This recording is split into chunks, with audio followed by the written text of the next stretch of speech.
அன்பார்ந்த மாணவ செல்வங்களே, பெற்றோர்களே, போர்டு எக்ஸாம நாம நினைக்கிற மாதிரி கான்ஃபிடென்ஸா நம்ம எழுதணும் அப்படின்னா அதுக்கு நமக்கு ஒரு தைரியம் தேவை. ஒரு சோர்வு மனப்பான்மையோ இல்ல என்னால ஒண்ணுமே முடியாது என்ற டிப்ரெஷன் மனப்பான்மையோ இருந்தா அடுத்த அடி நம்மளால எடுத்து வைக்க முடியாது. நான் மீண்டும் மீண்டும் சொல்றேன், எவ்வளவு படிக்கிறீங்களோ, எவ்வளவு கவனமாக படிக்கிறீங்களோ அவ்வளவு மார்க் உங்களால வாங்க முடியும். இந்த விரக்தின்னு சொல்லுவாங்க, அதுதான் டிப்ரெஷன்னு சொல்லுவாங்க. விரக்தின்னா என்னால ஒண்ணுமே முடியாது, என்னால ஒண்ணுமே முடியாது, அவ்வளவுதான் போயிடுச்சு.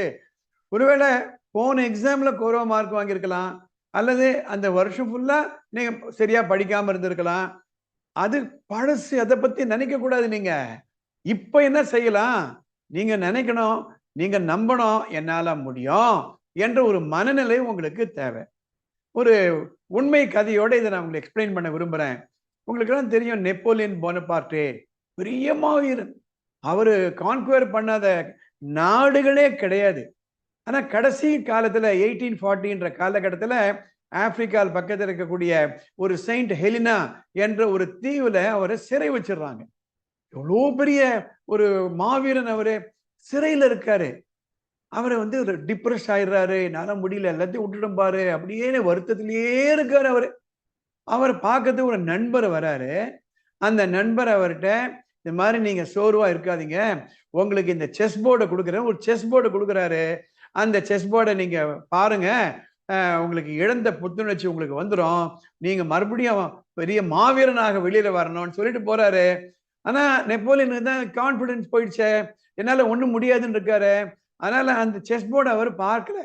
அடுத்த சில மாதங்கள்ல அவர் அந்த அந்த பெட்ல 40 நாள் கிட்டத்தட்ட அப்படியே இருந்துட்டாராம். கடைசியில் இறந்துடுறாரு.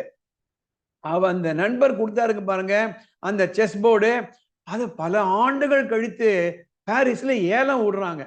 அந்த பல மில்லியன் டாலருக்கு அது ஏலம் போகுது. அதை வாங்கினவரு அந்த செஸ் போர்டை உன்னிச்சு பாக்குறாரு.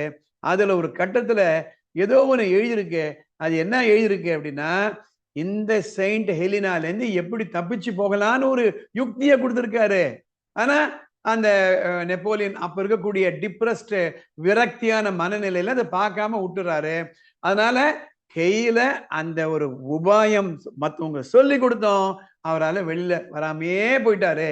எனவே என் அன்பார்ந்த மாணவ செல்வங்களே, உங்களால முடியும். அந்த விரக்தியிலேருந்து வெளியில வந்துருங்க, அந்த டிப்ரெஸ்ட் மைண்ட்லேருந்து வெளியில வந்துருங்க. உங்களுக்கு தேவை அடுத்த 1 மாதம், அடுத்த 2 மாதம் என்னால முடியும். எல்லா மற்ற வேலைகள் எல்லாம் ஓரங்கட்டி வச்சிருங்க. செல்போன் வேண்டாம், ஃப்ரெண்ட்ஸ் வேணாம், அரட்டை வேணாம், மோட்டர் பைக் எடுத்து சுத்தாதீங்க, இல்ல சேட்டிங் எல்லாம் பண்ணாதீங்க. கண்டிப்பாக உங்களால பண்ண முடியும். வெற்றி உங்களுடையதுதான்.